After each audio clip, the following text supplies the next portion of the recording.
أعوذ بالله من الشيطان الرجيم بسم الله الرحمن الرحيم الحمد لله رب العالمين والعاقبة للمتقين ولا عدوان إلا على الظالمين أشهد أن لا إله إلا الله وحده لا شريك له له الملك وله الحمد يحيي ويميت وهو على كل شيء قدير ثم الصلاة والسلام على من جاءنا بالهدى ودين الحق ليظهره على الدين كله ولو كره الكافرون وهو نبينا محمد بن عبد الله وعلى آله وأصحابه ومن تبعه بإحسانه إلى يوم الدين. السلام عليكم ورحمة الله وبركاته. أمتنا مجفو قوي الله سبحانه وتعالى. الله سبحانه وتعالى أجاتوا وانغاززا ناتتeka mwabo abakyali abalamu. Abantu bangi balwadde ate abantu bangi Allah subhanahu wa ta'ala abajjuludde naye gwanda beera mpuliriza obanga okyali mulamu ng'okyasobola okundaba ku lutimbe luno gaggadde olwa GTV kisaanye tumwebaze nti alhamdulillahi rabbil alamin okusaasira n'emirembe bidde eri nabbi waffe Muhammad sallallahu alayhi wasallam nabbi waffe Muhammad eyajja n'eddiini eno ekkula busiraamu.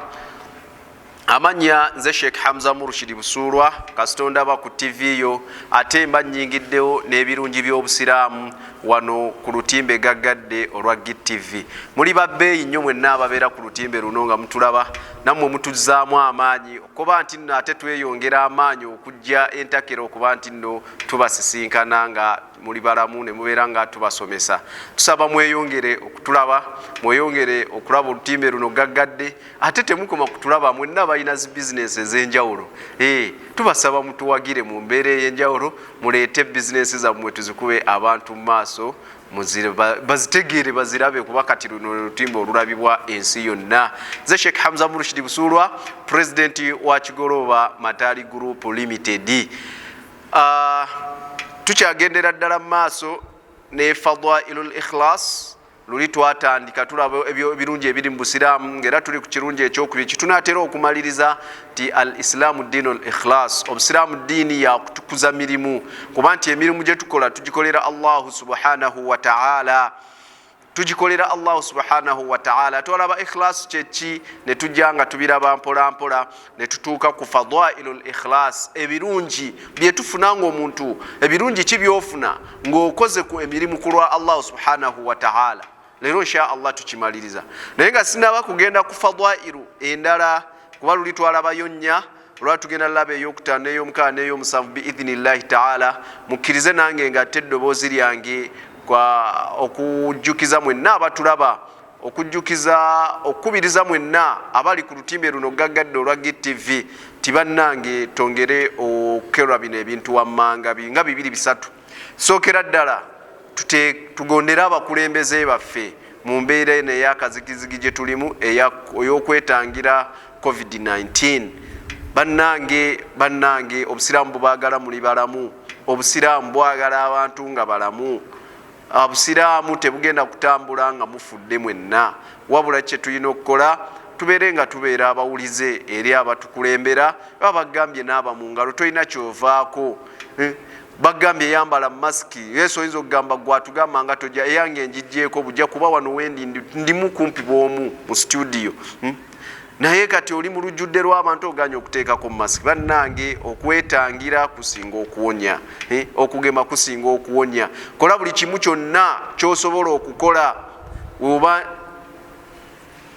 okuziika mulimu oli agamba nti nina okugenda okuziika naye nga gwagenda okuziika just mukwano gwe. Yes, obulumi bubeerawo era tetubaganangako kuziika naye bagambye nti ekirwadde kikwatira nnyo mu kimu nkuyanja y'abantu kyekikutwalayo musabirire ewaka. Okuziika fardul kifaya abaliyo abataano 10 bajja kukumalira 2 be bagamba batubeere nga tugezaako okwetangira kubanga onoomanya nti covid gyali oyinza okwagala okutandika okuteeka bye bagamba mu nkola nga ti too late. Lwaki? Ng'oli mu ICU oyina osasula emitwalo 5 okudda waggulu nga ne famire yo weebanga yeesonzesonze nga tesobola kwegamba kuwanirira kubeera mu ICU kumala wiiki nnamba naye oba osobodde okwetangira mukole abakugu bye bagamba mukole edduyiro, mukole byonna. Ekikulu kya byonna nze mbakubiriza kubeera bawulize eri abatutwala, eri abakulembeze abatutwala n'eri abakugu ba dokita bye batugamba, tusobole okwetangira COVID-19. Otherwise bwebona kukwatako ojja labanga sagala tubeere tudde mu bya senga nakola kino, senga nayambala masiki, senga nakola bwenti. Senga abatakyakugasa. Ekikulu kya byonna okyayina chance oba okyagirina gikozese kati. Masiki gyambale, sanitizinga, naaba engalo buli wootuuka, buli wamu. Kati okunaaba engalo kyalibadde ng'omuntu tebakyatukubiriza natukubiriza, nga kyatuyingira dda mu mitima gyaffe nti buli wentuuka ngalo. By the way, senga ffe tubanja, senga ffe tutubanja nti buli wootuuka ng'ogamba amazzi galiwa, nga kubanga bakitusomeresezza ebbanga ddene. Tugezeeko okwetangira obulwadde bwa COVID. Ekyokubiri n'okwesabira ennyo. Kusaba kyekimu Allah kyayinza okusinziirako n'atugirawo ekirwadde kino. Buli omusaba saba bannange, tusabe Allah subhanahu wa ta'ala ajja kubeera nga atugirawo obulwadde buno. N'ekyokusatu tulikirabako eyo mu maaso, tutongoose tukyuse mu nneeyisa yaffe ng'abantu. Abantu tuli mu kaseera kakugezesebwa kazigizigi, naye abantu tukyabba bannaffe, abantu tukyakola ebintu ebikyafu ebyongera ate Allah ebimwongerako obusungu. Kati ebyo byonna bye tukola bima kasabat aidina, bye tukola n'emikono gyaffe, bye bimu Allah kwasinziriro. Tubonereza n'ekimunga ku bino ebibonerezo byolaba ekya COVID-19. Naye we tuneerongoosa twenenyeze Allah, tulongoose insha Allahu ta'ala. Allah ajja tusaasira, ekirwadde akijjewo kubanga huwa waliyu dhalika, yalina obusobozi ku nsonga eyo. Nga tumaze okwetukuza, tumaze okwetereza naffe ffennyini, naye ebikolebwa olwaleero newe obanga kibafaanaganako omuzadde ng'awadde abaana punishment, naye n'olabanga punishment gy'obawadde kwegamba bali free, basigadde bakolanga bulijjo bye bakola, bongedde kwedibaga, naawe oyongera okumyumyula. Kakati twekubemu mu mutima buli omu kyakola. Ababbi tukendeeza obubbi, abatambuze tukendeeza obutambuze. Kwega buli omu kyakola ky'omanyi nti nno kikyamu, kubanga buli omu amanyi nti kino wenkikola kikyamu. Beera ng'okikendeeza, sinakindi okirekere ddala. We tunaakikola webadde nga we tuba abantu 10 nga ffenna tubadde twedibaze, naye 8 ne kirongoosa oba ne wegaba 5, kubanga Allah huwa arrahim, huwa arrahman arrahim. Allah ajja tusaasira, atugirewo olumbulege luno oluta abantu, otunulira abantu nga bafa video obusheyaringibwa ku social media, n'owulira nti mu butuufu embeera si eya bulijjo. Tugamba nti bulijjo abantu babadde tebafa, abantu babadde bafa, naye ate kati ate enfa gye bafaamu ya bulumi, ya kazigizigi, ya mbeera nzibu nnyo. Nabwe kityo tusabe nnyo Allah subhanahu wa ta'ala. Njagadde tandike n'ensonga eyo kuba yeetambula kati olwaleero. Mwenna abanfollowing abatambula nange ku GTV, abateerabira programu eno ey'obulungi by'obusiraamu, mbeera neeryazaamaanyizzawe. Sibajjukiza kuteeka mu nkola bitukubiriza bakama baffe abakulembeze. Tugezeeko insha Allahu ta'ala. Kye tutandika nakyo mu birungi ebirala ebiri mu kukola emirimu ku lwa Allah, al ikhlas, era okukola emirimu ku lwa Allah subhanahu wa ta'ala ne tugitukuza ku lulwe. Tariqatu nasr, kubo eriviira, kubo lya nasru kutaasibwa, kubo eryokutaasibwa, wal intisaru ala al adai, n'okubeera nti nno Allah so atutaasa, oba n'obeera nti okutaasibwa okuva eri abalabe baffe. Allah atutaasa kubo kasita okola omulimu ku lwa Allah subhanahu wa ta'ala, oba okutte ekkubo eryokutaasibwa n'okuba nti nno abalabe bo Allah subhanahu wa ta'ala abakutaasaako. Teriyo muntu ali mu nsi muno atalina balabe, just ennamba y'abalabe yeyawukana. Nagamba gundi oyo akuryetinze abalabe bangi, gundi oyo yeetaddeko abalabe bangi. Kino kyokoze kigenda kukuleetera obulabe bungi, naye nga buli omu alina abalabe be. Olina abalabe b'omanyi, n'ogamba gundi mulabe wange, naye ate waliyo abalabe abeekwese b'otamanyi era b'otajja kumanya. Naye ng'oli ali eri akulwana nga mulabewo. Abamu tusharinga nabo buli nsonga yonna. hatta n'omulabe wo ayinza okuba nga bbaawo gwogatta naye obuliri. Si kyekyokka ayinza okuba mukyalawo nga naye mulabe wo. Si kyekyokka bayinza okuba abaana bo. Abaana abawala bo bayinza okuba abazadde. So abalabe abo ng'oluusi tuwangaala nabo. Ate ne wabeerawo n'abalabe abalala abajjawo mu bizinensi, abajjawo olw'okumanya nti nno gundi abeera atya bw'ati no, kwega ne batandika okukulwana mu mbeera emu endala. Naye obanga okola emirimu ng'ogikola ku lwa Allah subhanahu wa ta'ala, ng'ogitukuza ku lulwe, nga toliimu kabandabe, toliimu nsonga yonna, Allah akutaasa abalabe bo. Bagambye teriiyo muntu atalina balabe. N'abalabe ba bika bibiri, waliwo abalabe b'omu bantu be tutambula nabo, ate waliwo n'abalabe ab'ebitonde bye tutalaba ng'amajinni. Kati ebyo byonna byonna w'otukuza emirimu gyo ku lwa Allah, n'ogikola ku lulwe n'ogitukuza, Allah agenda kukuggyirawo abalabe ab'olwatu awalan, ate n'abo abeekwese b'otamanyi. Allah abeere nga abakutaasaako, Allah abeere nga tebakutuusaako bulabe bwonna, naye ng'ensonga eva kuki? Kukola mirimu ku lulwe. Allah subhanahu wa ta'ala atutegeeza mu suratu al-Anfal kuva ku aya eyanamu 5 paka ku aya eyanamu 7. Allah subhanahu wa ta'ala atutegeeza n'atugamba, ya ayuha alladhina amanu, abange mmwe abakkiriza abasiraamu, idha laqitum fi'atan, we muwanga musisinkanye abalabe bammwe, fathbutu, ekisookera ddala fathbutu, mubeere nga muba banywevu, munywere. We muba musisinkanye a'daikum, abalabe bammwe, luyinza okubeera olutalo, luyinza okubeera ki, naye ekikulu nti osisinkanye mulabe wo yenna, omulabe wo. Allah atugambye fathbutu, beera ng'onywera. Si kyekyokka, wadhkuru llaha kathira, ekyokubiri fadhkuru llaha kathira, tendereza nnyo Allah subhanahu wa ta'ala. Mu kaseera w'osisinkanye omulabe, beera ng'osisinkana nnyo Allah subhanahu, beera ng'omutendereza nnyo Allah subhanahu wa ta'ala, la'allakum tuflihun. Onooba obikoze ebyo, Allah ajja kukutaasa, ajja kukuwonya. Kati olwaleero aya netuukira ddala kyomulabe waffe gwe tulina mu ggwanga. Allahu akbar.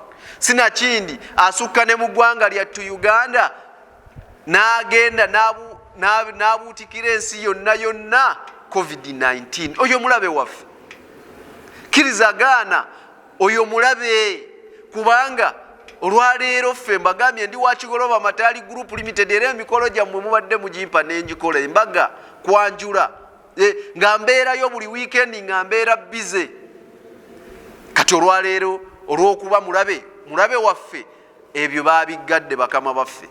Si kyekyokka, abaana bammwe bakomyewo ewaka feezo ey'okubiri. Abaana bye beekola ewaka, abazadde tebamu temusiiba waka. N'abamu abasaba be basaze ku mirimu nga bizinesi zaggaddwawo, muzibe onogamba bano be baana bange benzaala bulijjo, naye nga wallahi be babo bye bakola, naye bali waka. Obadde osobola bakomako, obadde osobola bakuumira ku ssomero, ne baba wegabeera amasomero ag'eddiini ne gabeera nga tubasomesa eddiini zaabwe, sifuddeeyo ku ddiini ki, naye nga babeera mu masomero ag'eddiini ne basaala ne basaba n'ebirala, kati bali waka. Si kyekyokka, amasinzizo gye tuddukira ng'omuntu azitoowereddwa n'agamba kati nina kukola ki ya rabbi, nago maggale. Allahu akbar walillahi alhamdu. Nago maggale, emizikiti miggale, churches gale, kati omuntu addukirewa. Kati mulabe kyasinga COVID-19. Kati Allah atutegeeza we tuba tukoze emirimu ku lulwe, Allah atutegeeza tubeere nti nno tusinkanye omulabe, kati tumuli wakati, fathbutu, ekisooka tunywere. Embeera eno ey'akazigizigi mbakubiriza kunywera. Okunywera kwe kuliwa ng'okola ebyo byennyini nnyini ebikulagibwa okukola, byebagamba n'onywera n'aba engalo. Nywera, beera nti nno okola dduyiro, weetangira enkuŋŋaana ezitali za buvunaanyizibwa, nywera, kubanga embeera gye tugendamu si nnyangu ne gye tulimu olwaleero. Ate bannasayansi batukubiriza, batugamba abakola sayansi, bakemisitis abo abakola ne bagamba buli kye bayita virus zijjira mu waves. Wave eyasooka mwagiraba, kati eno wave yakubiri. Batukakasizza nze abamu ku benjogera ne batugamba ate mulinde waliyo ne wave eyokusatu, kubanga ye virus ejja yeeyubula.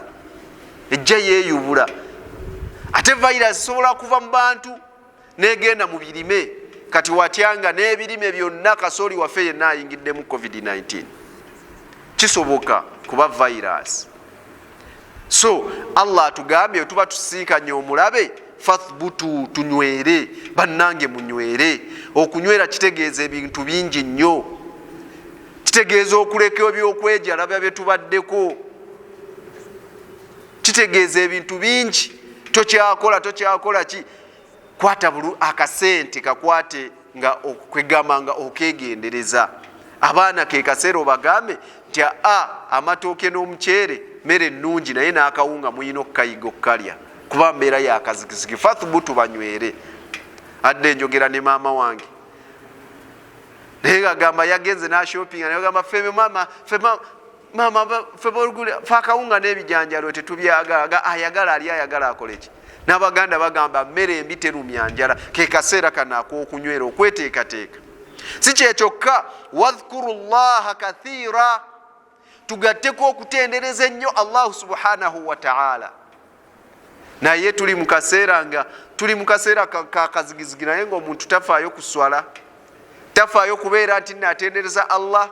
Qur'ani kyekiseera, kuba abasinga muli waka, kyekiseera muzikubeko enfuufu. Kale olunaku somayo ne weziba aya 2, twogere nnyo ebigambo subhanallah walhamdulillah wala ilaha illa Allah, Allahu akbar, hasbi Allahu wa ni'mal wakil, la hawla wala quwwata illa billah. Adhikari tuziyitirize nnyo kuba ke kaseera ke tulimu.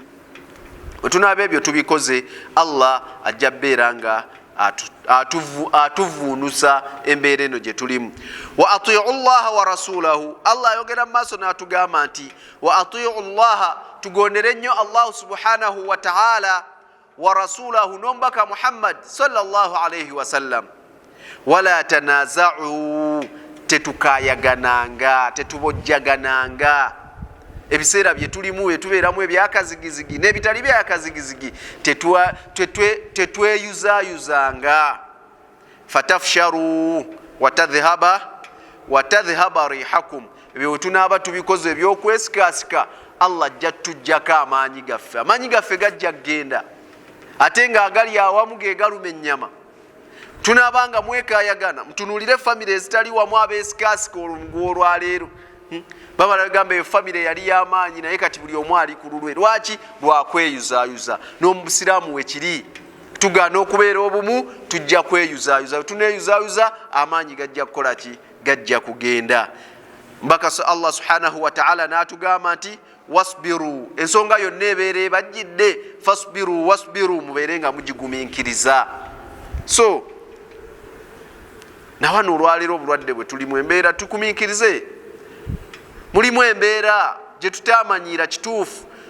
Omusajja teumanyirangako kubeera waka, ewaka wamenya, walina emmenya gye wamenya naddala ffe abasajja.